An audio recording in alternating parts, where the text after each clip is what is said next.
Today, I'm going to show you how to convert your voice into text for free.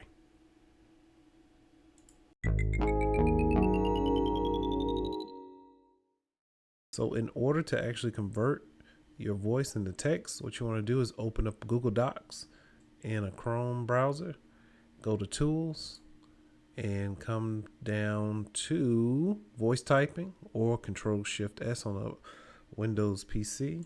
Click it and then click the microphone to start talking. And then you'll see that it is pretty accurate and it will convert everything you say into text. And that just makes a lot of things easier in life, especially today in a digital age. As a side note, you can actually change the language if you wanted to try a different language. I only speak English, so we're going to stick to English. And that's pretty much it. Just as a side note, you can actually also convert. So say if you were like trying to transcribe something you were listening to, you could use that and it would transcribe that as well, as long as it could clearly hear the audio. And thank you all so much for watching. Until next time.